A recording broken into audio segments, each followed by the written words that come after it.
दोस्तों, एक बच्चा जब जन्म लेता है तो तकरीबन 2 साल के होते होते बोलना शुरू कर देता है। लेकिन हमारी पूरी जिंदगी ये सीखने में गुजर जाती है कि क्या बोलना है और कितना बोलना है।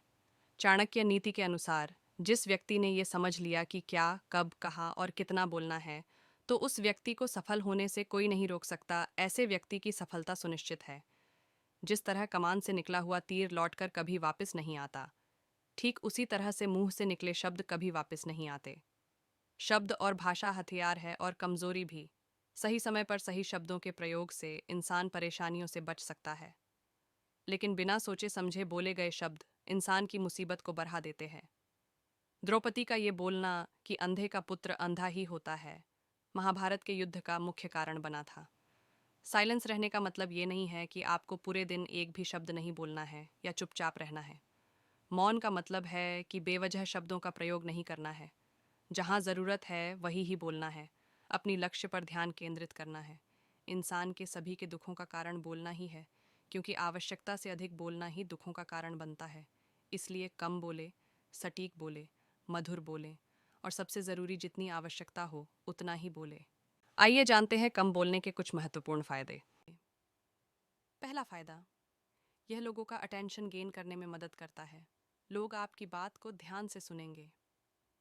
महान आचार्य चाणक्य अपनी चाणक्य नीति में बताते हैं कि उन्होंने अपने हजारों शत्रुओं को अपनी खामोशी से परास्त किया था। वो खामोश रखकर अपने शत्रुओं को विचारों में उलझाए रखते थे और सही समय आने पर वह अपने दुश्मनों को ईंट का जवाब पत्थर से देते थे। साइलेंस यानी चुप्पी किस तरह लोगों के अटेंशन को ग्रैब करती है, ये बात आप इस उदाहरण से समझ सकते हो कि जब क्लासरूम में टीचर किसी विषय पर बात करते हैं तो स्टूडेंट्स उनके बात को बिल्कुल ध्यान से सुनते हैं। लेकिन जब अचानक टीचर या स्पीकर बोलना बंद कर देता है तो सभी लोग आश्चर्य में पड़ जाते हैं। अरे क्या हो गया भाई, कम्युनिकेशन बंद क्यों हो गई? ठीक यही फार्मूला हमारे दैनिक जीवन में भी लागू होता है। जब आप अपने काम से काम रखते हो, दूसरों के मामले में दखल नहीं देते हो, ज़रूरत हो तभी बोलते हो, तो लोगों का ध्यान आपके ऊपर जाता है। और अगर आप कम बोलते हो, ज़रूरत हो तभी बोलते हो, तो लोग आपकी बातों को ज़्यादा महत्व देंगे। लोग आपकी बात को उन लोगों की तुलना में ज़्यादा प्रेफरेंस देंगे, ज़्यादा याद रखेंगे, जो लोग बिना ज़रूरत के बक बक करते रहते हैं। दूसरा फ़ायदा, आप समय का सही सदुपयोग कर पाएंगे।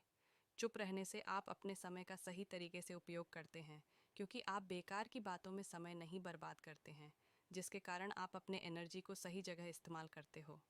तीसरा फ़ायदा, आप एक अच्छे डिसीजन मेकर बनते हो। जिंदगी में आगे बढ़ने के लिए डिसीजन मेकिंग बहुत इंपॉर्टेंट रोल प्ले करती है। एक अच्छे लीडर की सबसे बड़ी क्वालिटी उसकी डिसीजन मेकिंग होती है। जब आप बिना किसी जल्दबाजी और दबाव महसूस किए बिना शांति से संभावनाओं पर विचार करते हैं तो अच्छा डिसीजन लेते हैं। चौथा फायदा, ये आपको अच्छा रिश्ता बनाने में मदद करती है। अगर आप एक मजबूत रिलेशनशिप बिल्ड करना चाहते हो तो उससे पहले आपको ट्रस्ट यानी विश्वास बिल्ड करना होगा। और विश्वास तभी बिल्ड होगा जब आप सामने वाले इंसान की बातों को ध्यान से सुनोगे। यानी बातचीत के दौरान बोलोगे कम और सुनोगे ज़्यादा। ऐसा करने से दूसरे इंसान को लगेगा कि आप एक अच्छे इंसान हो, सामने वाले की बात को अच्छे से सुनते हो, किसी को भी नज़रअंदाज नहीं करते हो। और तभी तो वो आपके बातों को अच्छे से सुनेगा और ट्रस्ट बिल्ड होगा। पांचवा फ़ायदा, सफलता मिलने में आसानी होती है। साइलेंस एक शॉर्ट पावर है, मतलब एक ऐसी पावर से है जिसकी मदद से आप सामने वाले से बिना लड़े हरा सकते हैं। इसका सबसे बेहतरीन उदाहरण है महात्मा गांधी जी, जो कि सत्य और अहिंसा के मार्ग पर चले थे और बिना लड़े उन्होंने अंग्रेजों को धूल चटाई थी।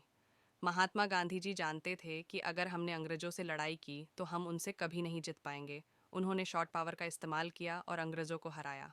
आप इस बात से समझ सकते हैं कि गांधी जी ने इतनी बड़ी सफलता यानी कि अंग्रेज़ों को हराया, तो आप अपनी पर्सनल लाइफ में तो सफल हो ही सकते हो।